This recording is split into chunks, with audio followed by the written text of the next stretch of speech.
In diesem Video nehmen wir euch mit zu zwei der größten Highlights Patagoniens, die Region um den bekannten Gipfel Fitzroy und den Perito Moreno Gletscher. Landschaften, die uns wirklich begeistert haben. Schön, dass ihr wieder mit dabei seid. Da. Besser als Kino. Ansonsten werden wir es versuchen zu trampen. Been feeling like every day's a vacation, like we're on an ultimate getaway. Been talking about it, but now we made it. Oh, so let's take it slow. Es ist noch dunkel. Es ist nämlich gerade mal, ich glaube 4:45 Uhr, 4:50 Uhr.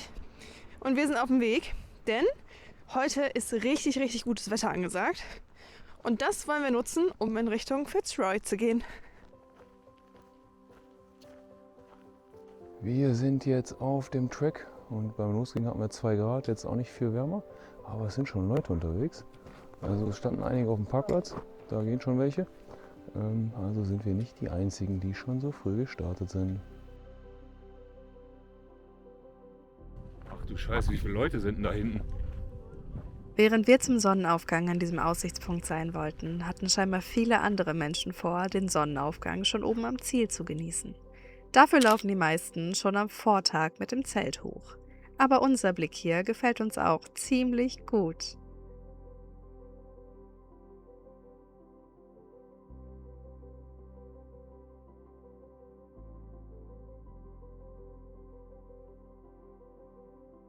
Nachdem wir jetzt fast eine Stunde am Aussichtspunkt waren und fast erfroren sind, gehen wir jetzt mal weiter zur Lagune. Jetzt geht es erstmal ein langes Stück geradeaus und dann kommt nochmal ein Schlussanstieg. Aber wir müssen uns erstmal was warm laufen. Jedes Jahr zieht der Fitzroy hunderttausende Besucher in den Süden Argentiniens. Allein der kleine Ort El Chaltén, der als Wanderhauptstadt Argentiniens gilt, empfängt mittlerweile weit über 500.000 Gäste pro Jahr.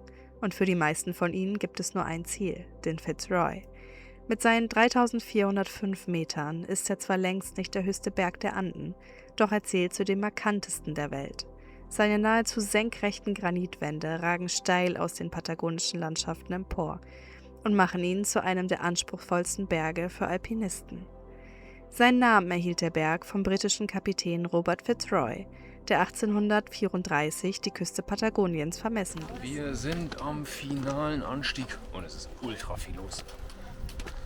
Aber noch ein bisschen mehr als 1 Kilometer und so wahrscheinlich 400 bis 500 Höhenmeter. Dann sind wir oben an der Lagune.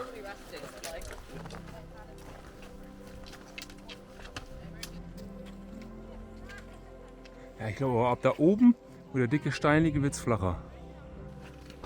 Wir sind fast da.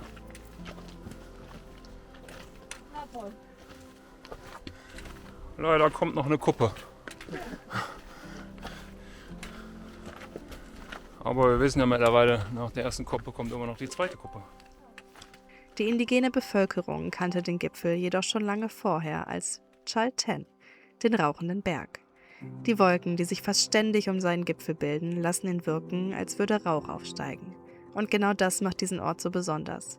Der Fitzroy ist nicht einfach nur ein Berg. Er ist ein Wahrzeichen Patagoniens. Wild, rau und unberechenbar.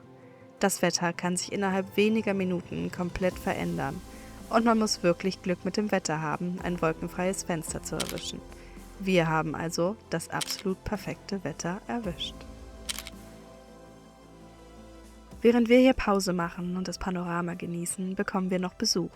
Ein Fuchs schleicht ohne Berührungsängste durch die Felsen und hofft scheinbar, dass Reste von Pausensnacks für ihn abfallen.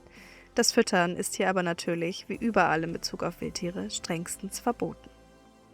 Wir sind fertig mit Pause machen und jetzt geht's wieder runter. Noch langsam voll hier oben.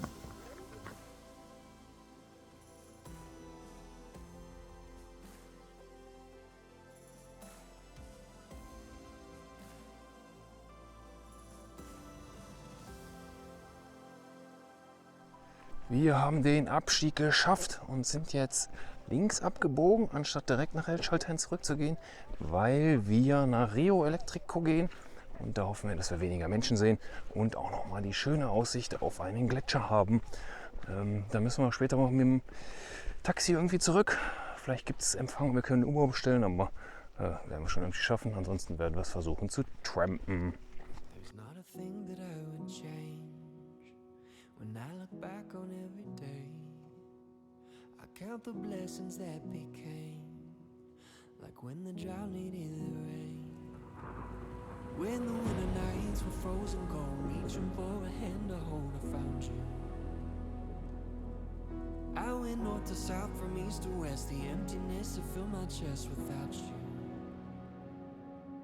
The storm may come and hide our sun. I'll stand near with you.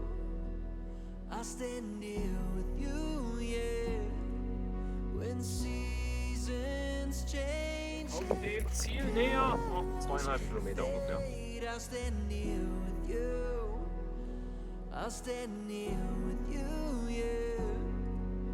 And as the winds of life blow back and forth, I'll be your true north. Wir sind am Ende der Tour. Jetzt müssen wir nur noch irgendwie zum Camper kommen. Internet gibt es ja leider nicht, deswegen ist Uber gestrichen. Aber wird schon irgendwie werden. Dank einer netten Mitfahrgelegenheit aus Spanien sind wir später wieder gut in El Chaltén angekommen und konnten am Abend selbst von unserem Stellplatz am Visitor Center aus das Panorama nochmal richtig genießen.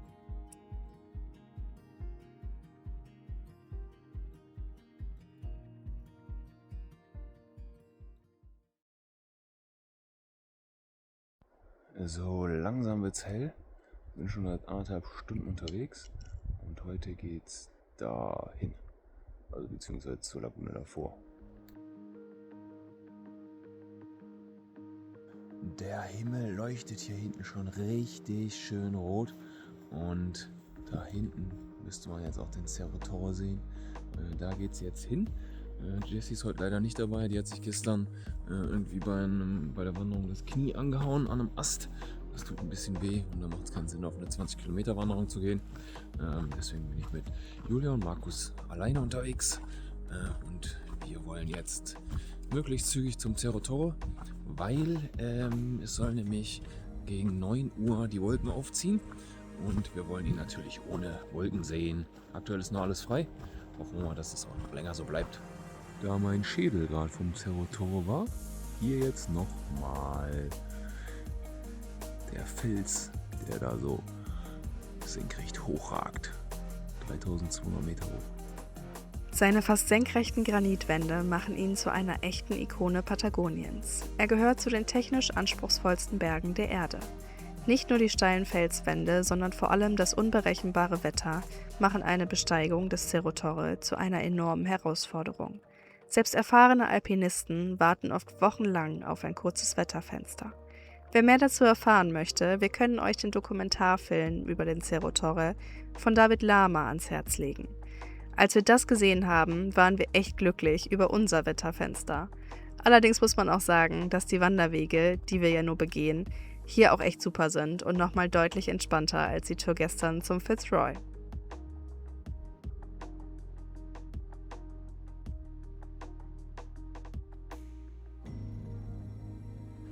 Es geht für uns wieder zurück. Heute war auch wesentlich weniger los. Oder hier ist wesentlich weniger los. Vielleicht so 20 Leute haben wir gesehen.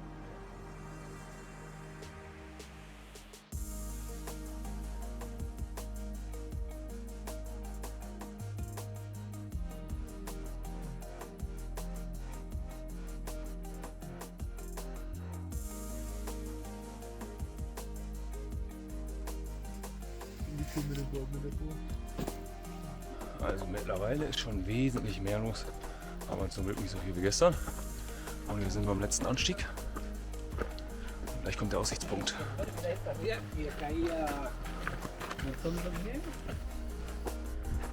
hier ist ein bisschen was los.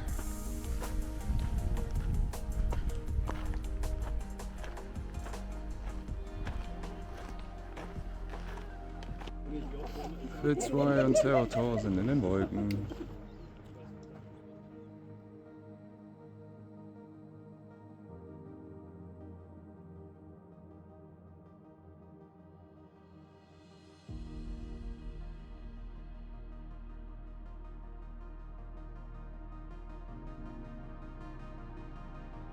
Passend zu den aufziehenden Wolken sind alle zurück am Stellplatz. Wir hatten wirklich Glück mit dem Wetter, beziehungsweise auch einfach Glück, dass wir mit unseren Campern auf dieser Reise so flexibel sind, dass wir unsere Ziele nach Wetterlage planen können. Und dann verlassen wir auch wieder die Bergsteigerstadt El Chaltén und fahren zum nächsten Highlight in dieser Region. Every day we are making up something new. I don't need a thing now, as long as I have you. Oh, the look in your eyes got me feeling alive, the good life. Oh, the touch of your skin, we can only win, yeah, that's right. We can live forever, you and I. Keep on driving till Es geht weiter nach El Calafate. Die kleine Stadt am Ufer des Lago Argentino ist für die meisten Reisenden der ideale Ausgangspunkt für Ausflüge in den Los Glaciares Nationalpark und zu unserem morgigen Ziel. Wir übernachten hier jedoch nur. Also das Gefährt da rechts sieht sehr spannend aus. Da hätte der TÜV wahrscheinlich ein dezentes Problem mit.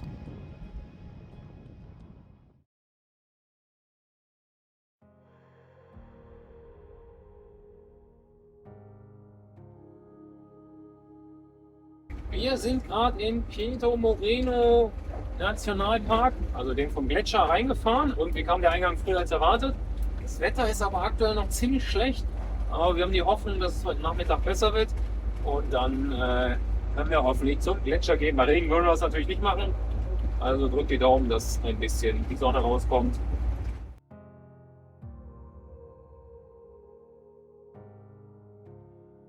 Wir kommen dem Gletscher näher. Hier sind schon überall Eisberge, vor allen Dingen aber auf der anderen Seite vom See. Oder ist es ein Fluss? Ich weiß es gar nicht.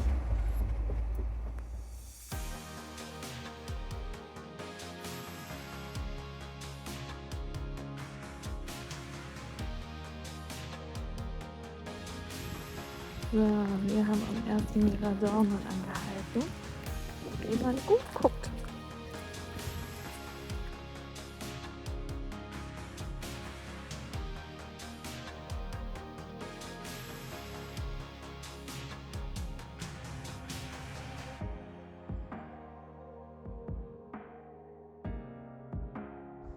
Die Sonne ist da, es ging gerade mega schnell und da hinten ist es aufgezogen, sind zwar noch ein paar Wolken, aber es ist sehr sonnig und wir werden jetzt mal zum Parkplatz fahren, der ganz vorne ist und dann geht es auf die Wanderung, wäre zu viel gesagt, aber auf den Spaziergang zum Gletscher und da sehen wir dann hoffentlich wieder mal ein paar Stücke abbrechen, das soll nämlich ziemlich spektakulär sein.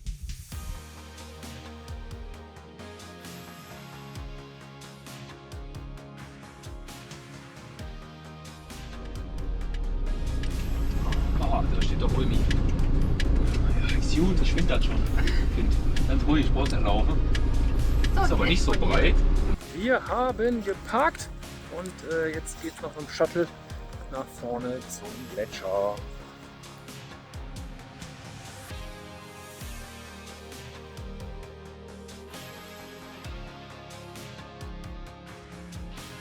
Der erste nahe Blick auf den Gletscher.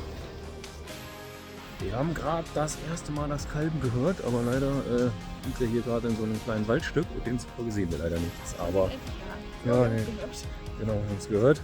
Kurz vorher haben wir den Gletscher noch gesehen, aber jetzt gehen wir erstmal ein bisschen runter, dass wir auf jeden Fall näher dran sind.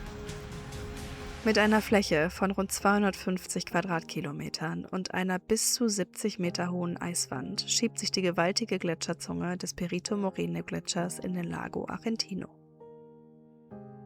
War das nur der Schall, der später war? Ja, das ist das Problem. Wahrscheinlich ist der Schall zu spät. Anders als viele Gletscher weltweit galt der Perito Moreno lange Zeit als außergewöhnlich stabil.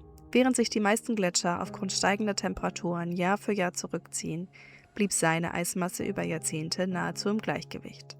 In den letzten Jahren zeigten Messungen allerdings auch hier Veränderungen. Ein Zeichen dafür, dass selbst dieses gewaltige Naturdenkmal nicht vollständig von den Auswirkungen des Klimawandels verschont bleibt.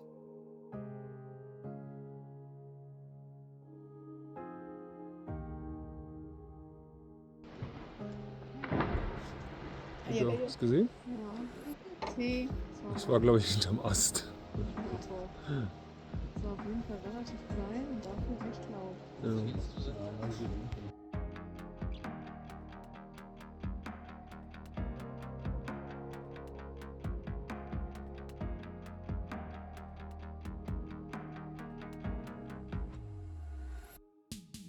Gewelle.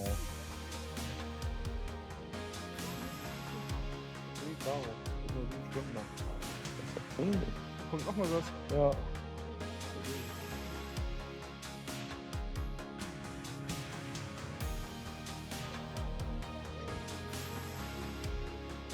Voll geil, wie die wieder hochgekommen. Ja. Alter, das war aber richtig viel. Alter Falter.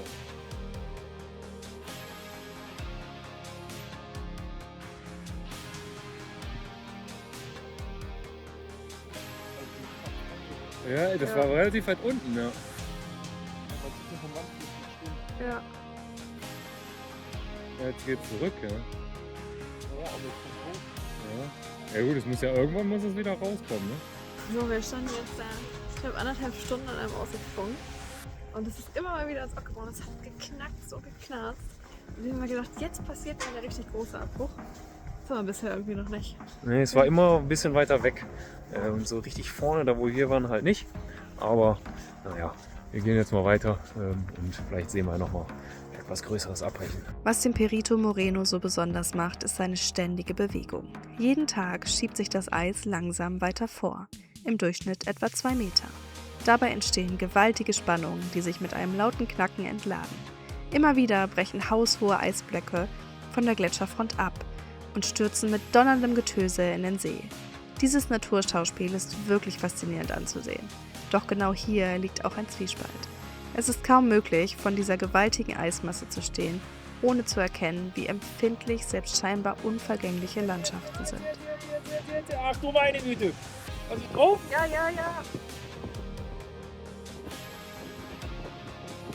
Okay, jetzt können wir. Ja, ist was runtergeplumpst.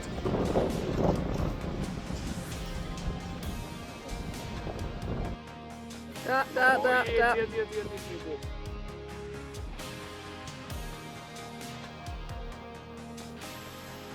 Ah, ich hätte mir das mit dem Riss ein bisschen anders vorgestellt, aber so ist auch okay.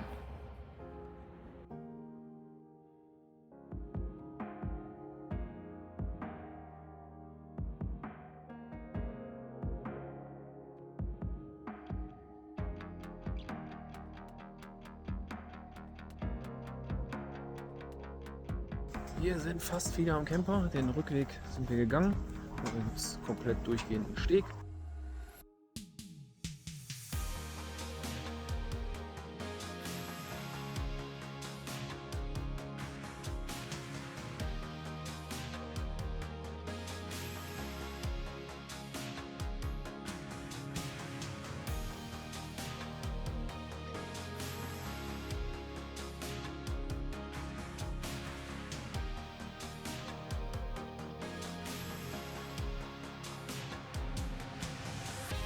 Wir sind angekommen an unserem Stellplatz im Nationalpark, der kostenlose Campground.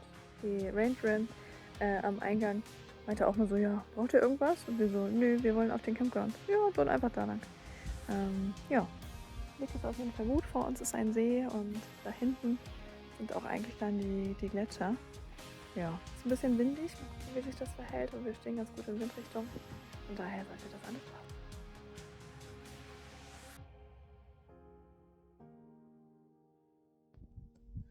Darf ich vorstellen, das Dixie-Plumpsklo. Öfters mal was Neues.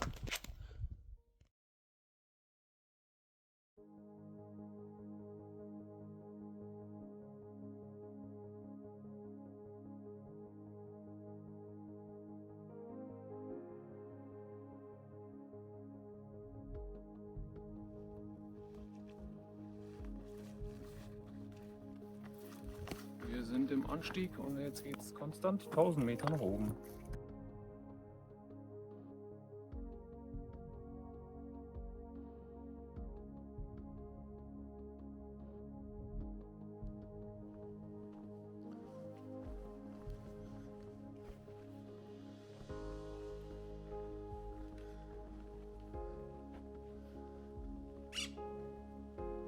Oh, Papageien.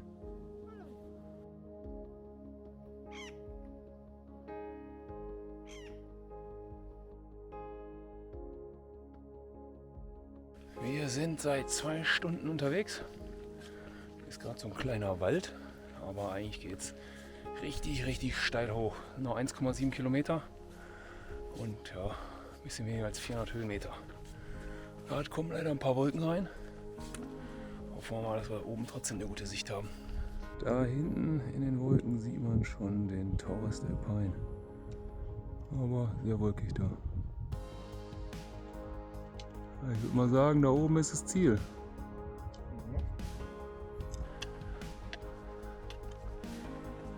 Noch 1 Kilometer. Der Gipfel ist doch nicht der, wo wir gedacht haben.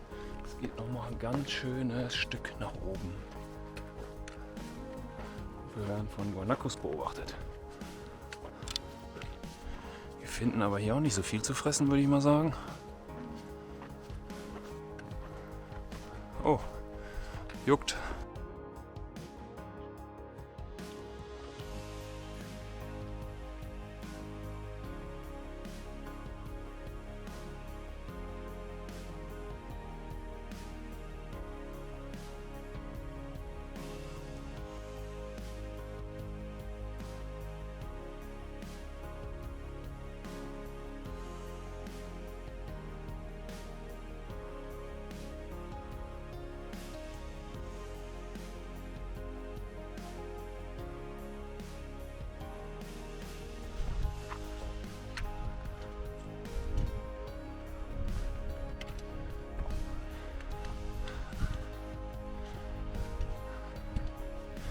Wir sind da!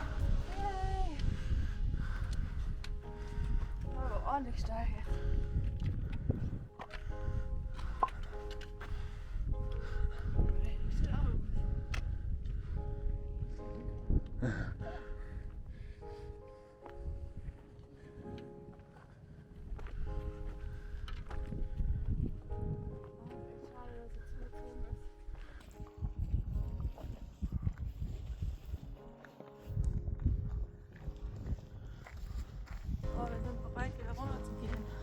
Danke. Die Aussicht hier oben hat uns wirklich begeistert. Hinten links sieht man nochmal den Perito Moreno Gletscher, schon fast aus der Vogelperspektive.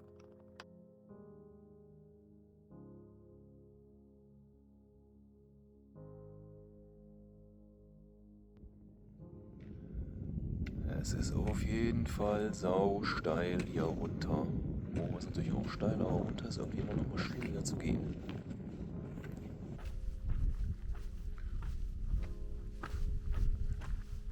Das erste steile Stück ist geschafft. Jetzt sind wir wieder hier in diesem Wäldchen. Und wenn die Sonne da ist, ist es sauwarm. Wenn der Wind kommt, ist es bei Sonne kalt. Deswegen hatten wir tatsächlich gerade schon mal beim Abstieg die Handschuhe angezogen. Jetzt gerade geht's. Aber ist leider nicht ganz so warm heute.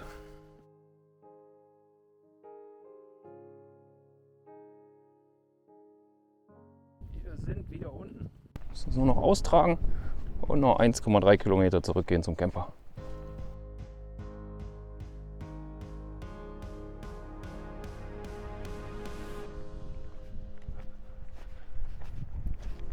Wir sind zurück. Ziemlich genau 5,5 Stunden, 11,6 Kilometer und 1040 Höhenmeter.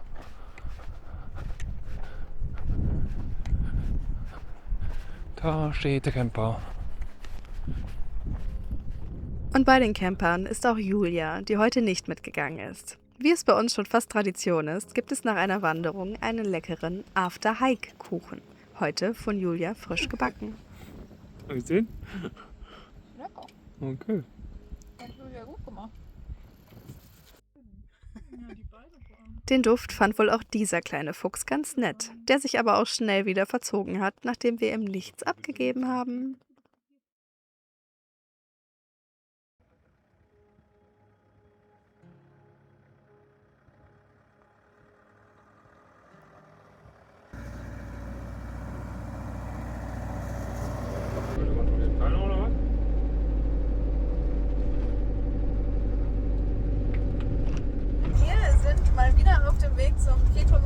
Gletscher. Wir haben ja hier in der Nähe übernachtet und da das Wetter heute nochmal ganz gut ist, haben wir uns überlegt, wir fahren einfach nochmal dahin und gucken dem Spektakel ein bisschen zu. Mal gucken, was wir heute da alles so sehen werden. Ob auch heute da wieder ein bisschen was abbricht. Ja, aber so oder so ist es einfach eindrucksvoll. Wir haben wieder auf dem gleichen Parkplatz geparkt und jetzt gehen wir genau andersrum. Das heißt, wir gehen erst zu Fuß und fahren dann später mit dem Shuttle. Vor 3 Tagen war auf jeden Fall viel mehr Eis zwischen Land und dem Gletscher. Während wir hier die Aussicht genießen, lohnt sich plötzlich auch die Sicht nach oben, denn hier kreist ein Kondor.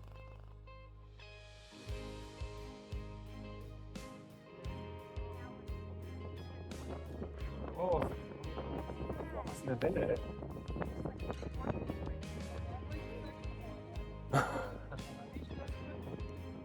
Ja, aber da ist ja jetzt noch ein ordentlicheres.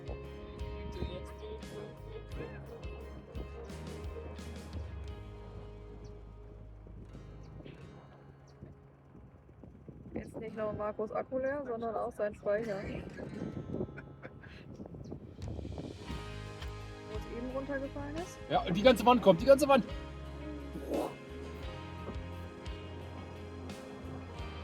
Deswegen waren wir hier.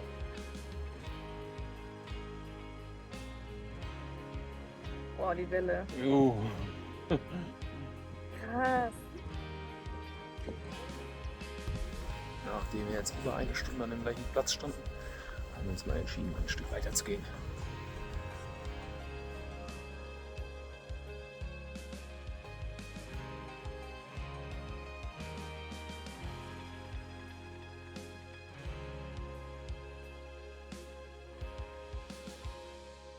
Da rechts, vor der anderen Höhle.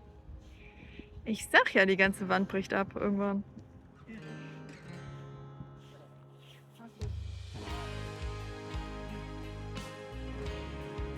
Oha. Was ist denn das denn? Ja, die Welle, die da auf die Eisscholle davor geprallt ist. So, es ist jetzt 17 Uhr. Wir sind schon wieder ein paar Stündchen hier. Die Zeit vergeht einfach unfassbar schnell. Jetzt haben wir uns entschieden, wir machen jetzt noch die Runde hier einmal wieder hoch und dann fahren wir im Shuttle wieder runter. Aber wir haben hier heute tatsächlich noch mal ein bisschen was gesehen. Das ist einfach mega beeindruckend. Das ist besser als Kino.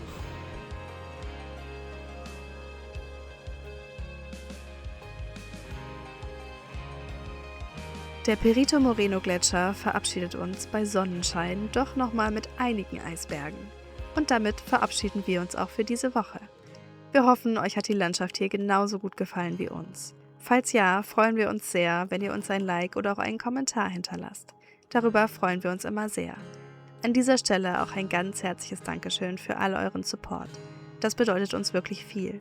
Und falls ihr mögt, seid doch auch in der kommenden Woche wieder mit dabei, wenn es für uns in den Torres del Paine Nationalpark geht. Also, bis dahin!